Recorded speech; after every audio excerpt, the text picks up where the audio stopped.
কক্সবাজারের উখিয়া এবং কুতুপালংয়ে রোহিঙ্গা ক্যাম্পে সক্রিয় 10টি সশস্ত্র গোষ্ঠী নানাভাবে চেষ্টা করেও যাদের নির্মূল করতে পারছে না আইন শৃঙ্খলা রক্ষাকারী বাহিনী। ফলে কোনোভাবেই অস্থিরতা কমছে না ক্যাম্পগুলোতে। গত 8 বছরে ঘটেছে 300 খুনের ঘটনা।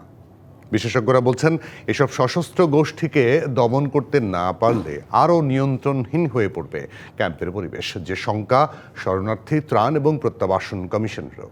আমাদের সঙ্গে বার্তা কক্ষ থেকে যুক্ত হচ্ছেন সহকর্মী মনিরুল সোহাগ। মনিরুল সোহাগ, আপনাকে স্বাগত। আপনার প্রতিবেদন দেখলাম, ওই যে পুলিশ বলছে যে আমাদের সার্ভিলেন্স আছে, আমরা সবসময় মনিটরিংয়ের মধ্যে রাখছি, 15 লাখ বাসিন্দা আছে, সেটা আমরাও জানি, আপনি প্রতিবেদনে বলেছেন। এপিবিএনের একটা আলাদা ইউনিট আছে সেখানে নিরাপত্তার দায়িত্বে থাকা, তারপরেও এদেরকে নিয়ন্ত্রণ করা যাচ্ছে না কেন?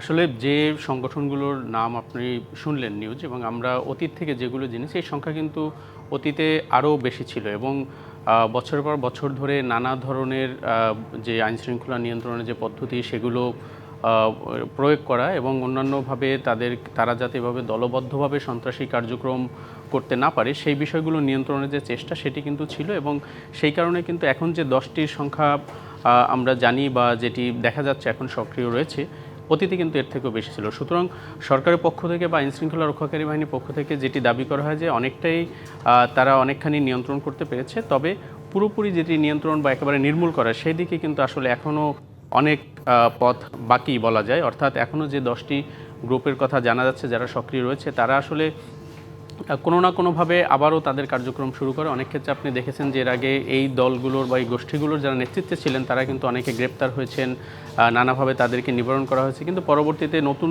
কেউ না কেউ এই গোষ্ঠীগুলো পরিচালনা করার চেষ্টা করেন। এক্ষেত্রে সবচেয়ে বেশি রোহিঙ্গাদের যেভাবে আকৃষ্ট করা হয়, প্রথম দিকে যখন এই গোষ্ঠীগুলো তৈরি হয় বা আবির্ভাব হয় এই গোষ্ঠীগুলোর, তখন কিন্তু বলা হয় যে তারা আসলে কীভাবে মিয়ানমারে ফেরত যেতে পারেন, তারা কীভাবে তাদের যে অধিকার সেটি অর্জন করতে পারেন, সেটি আদায় করতে পারেন, সেই বিষয়ে আসলে তারা দলবদ্ধ বা একত্র হয়ে কাজ করতে চান। এই ধরনের একটি বার্তা দিয়ে কিন্তু আসলে অনেক মানুষকে সেখানে সম্পৃক্ত করা হয়। পরবর্তীতে দেখা যায় আসলে এই গোষ্ঠীগুলো তাদের নিজেদের নানা স্বার্থের জন্য আসলে যে লক্ষ্য বা যে কথা বলে এই গোষ্ঠীগুলো যাত্রা শুরু করে বা তাদের প্রতিষ্ঠা হয়, সেই জায়গা থেকে তারা সরে আসে এবং তাদের ব্যক্তি স্বার্থ এবং অন্যান্য স্বার্থ যেগুলো আছে সেগুলোতে তারা ঝুঁকে পড়ে। এবং অভিযোগ কিন্তু রয়েছে এই গোষ্ঠীগুলোর মাধ্যমে অস্ত্র, মাদক, এই ধরনের যে অবৈধ ব্যবসাগুলো রয়েছে সেগুলো কিন্তু নিয়ন্ত্রণে একটি বড় অংশ তাদের হাতে, এবং সেটির সাথেও তারা তাহলে তাহলে এই যে অস্ত্র মাদকের কথা বলছেন, এক্ষেত্রে তাহলে তো স্থানীয়দের একটা সহযোগিতাও লাগবে, মানে আমাদের এখানকার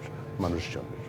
সেই অভিযোগটাও কিন্তু রয়েছে। আসলে স্থানীয় যারা বিভিন্ন পর্যায়ে রয়েছেন, যারা মাদক ব্যবসায়ী বা অস্ত্র ব্যবসার সাথে সম্পৃক্ত রয়েছেন, এরকম অনেকেই কিন্তু ধরা পড়েছেন আইনশৃঙ্খলা রক্ষাকারী বাহিনীর হাতে, এবং রোহিঙ্গা জনগোষ্ঠীর মধ্যেও অনেকে ধরা পড়েছেন যারা এই ধরনের কার্যক্রমের সাথে জড়িত। এবং সেই অভিযোগটি কিন্তু বারবার আছে, যারা স্থানীয়ভাবে মাদক এবং অস্ত্র কারবারের সাথে জড়িত তাদের সাথেও কিন্তু এরা সম্পৃক্ত হয়ে মূলত এই কাজগুলো করার সুযোগ বা সুবিধাটা বেশি পাচ্ছে। সুতরাং এই গোষ্ঠীগুলোকে নিয়ন্ত্রণ করতে হলে মূলত স্থানীয়ভাবে যারা মাদক বা অস্ত্র কারবারের সাথে জড়িত রয়েছেন, যারা এই ধরনের অপরাধী রয়েছেন, তাদেরকেও নিয়ন্ত্রণের কথা কিন্তু বিশেষজ্ঞ যারা রয়েছেন বা যারা রোহিঙ্গা ক্যাম্প কেন্দ্রিক কাজ করছেন তারা কিন্তু সেই বিষয়টির উপরও তাগিদ দিয়েছেন। তারপর আমরা পারছি না, আমরা মূলত যেটা বললেন যে এই বিগত বছরগুলোতে 300-র মতো মানুষ মারা গেছেন ভিতরে নানা দ্বন্দ্বে, পারছি না।